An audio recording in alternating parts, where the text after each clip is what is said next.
today's video, I'm going to be sharing with you some really great reasons why I think men in particular should be hip thrusting more.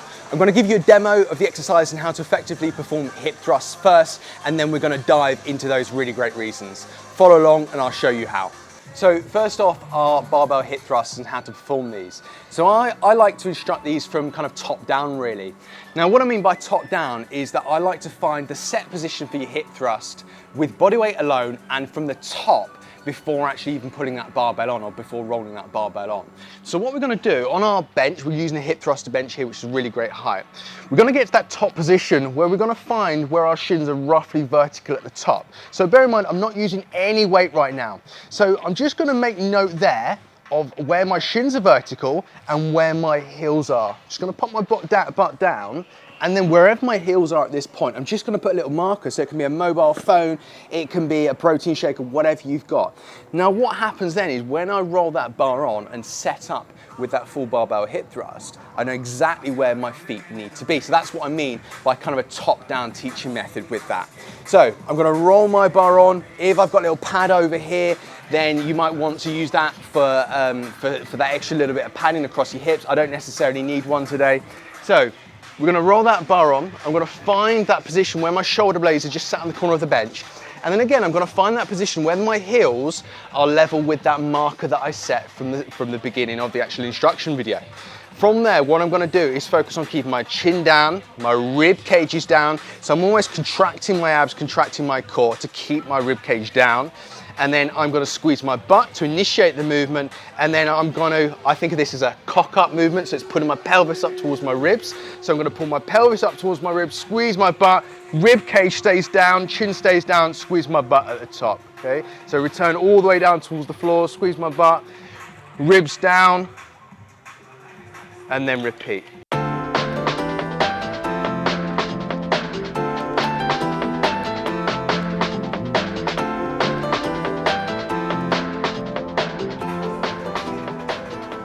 So really focusing on that contraction and that squeeze at the top where my glutes are really hitting that shortened range of motion. So that's the barbell hip thrust. Give that one a go. Here are some great reasons why you, especially as men, need to be doing this one more often. So first reason why men should hip thrust more is that Dwayne "The Rock" Johnson hip thrusts. You shouldn't need any more reason than that. So let's be fair, nobody likes a pancake butt. Now what I mean by a pancake butt is, you know that look some guys and even girls have when you're wearing a pair of jeans or something and there's not much to show in terms of a behind. And that's because there's not much muscular development back there. Now, the hip thrust, in my opinion, is one of the best exercises, if not the best exercise for growing your glutes. So if you want to subject your glutes to hypertrophy, i.e. grow your glutes, then the hip thrust is gonna be your go-to. So a really great reason for using glute bridges is if you're using deadlifting patterns. Now, you should be using deadlifting or hip hinge patterns to strengthen your glutes and your hamstrings anyway. But especially if you focus on building strength in that pattern, so for example, deadlifts off the floor, you're a power lifter, or you really just want to improve that deadlift off the floor, then glute bridges are a really great option to build that end range glute strength. Now, what I mean by that is, I'll just give you a quick demonstration. So what I mean by end range is almost from here, so from just above your knees to that lockout at the top. Now I'll demonstrate just from the side. Now just those final few degrees here are where my glutes are reaching that shortened range of motion. So if my glutes are weak, I'm gonna really struggle to get that bar over my knees, especially my back as well if that's weak, but I'm gonna be struggling to get the bar over my knees and then to lock out at the end.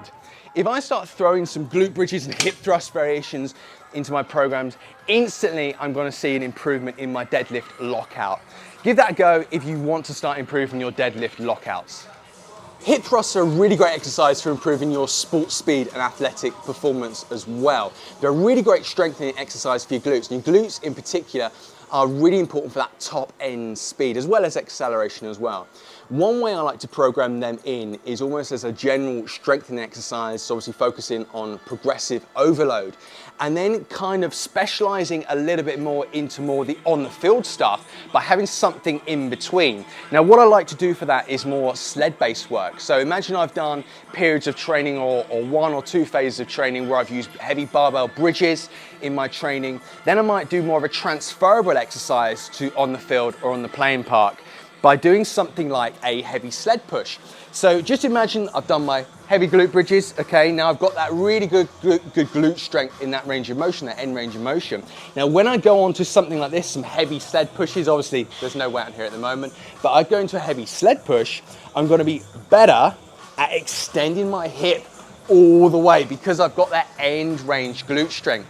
And as you can see, just by pushing that sled, it's a slightly more sport-specific movement to when I then go into my speed drills, my sprinting drills as well. So there's another one, use heavy hip thrusts as a more transferable exercise to your sport speed and athletic performance. Now everyone thinks about core strength as abs, and while you're not wrong, your core is more than just your abs. So your core is basically every muscle that controls your lumbar, pelvic and hip stability, and that definitely includes your glutes. So whilst most people think about this side of your core and this side of your pelvis and hips, it's this side and down here as well that we need to be thinking about as well. And that's going to be really important, as I said, for helping stabilize that lumbar, pelvic, hip complex. So use hip thrusts to improve your core strength.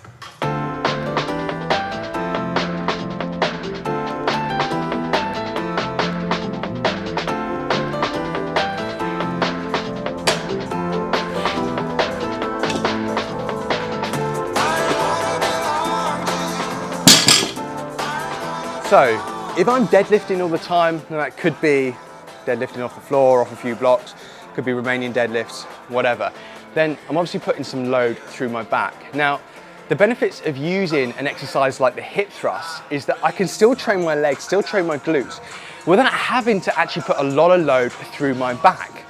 So that's one of the advantages of hip thrusts, in that I can do them a lot more frequently, a lot more often than if I was doing deadlifts, RDLs, and a lot of other exercises that would typically train your legs as well.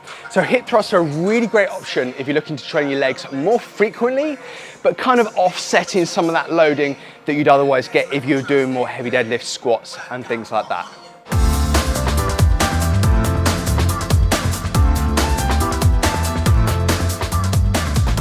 So probably my favorite reason for you to start including hip thrusts in your routine is that they're fun. So give this one a go as an example of something that's really fun in a sadistic way for you to try within your workouts. So what I've done here is I've put a resistance band just above my knees. You can put it below your knees if you want to as well, wherever's most comfortable for you. I'm just going to be using a bar pad on this one as well. Now I'm going to roll that bar onto my hips as with my standard hip thrust. Now there, obviously, I'm training hip extension or bent knee hip extension with that hip thrust. By adding the band as well, I'm resisting adduction. So I'm resisting the adduction of my hips. So I'm working those abductors, okay, and those hip external rotators by actually putting that band on there as well, okay? So all I'm gonna do is get in my set position. I'm gonna squeeze my butt first. I'm gonna keep my chin down, ribs down, and drive my pelvis up towards my rib cage at the same time. So I'm gonna squeeze, I'm resisting that pulling in at the same time at the top, and then come all the way down. Trying to get that full range of motion, focus on that big squeeze at the top. If you want to add something to that as well, what you can do is you can do, say, 8 to 10 reps of that. Keep your band on, slide yourself out from under the bar, sit yourself on the bench behind, and this is a really great superset. And take your legs out as wide as you can, allow your heels or your whole foot to roll in. So I've just pulled that band in, and then really kind of abduct my hip out towards the side. So what I can do is 8 to 10 reps of that, and then go straight into that superset of seated band abductions as well. Give that one a go, it's hella fun. Let me know how you get along.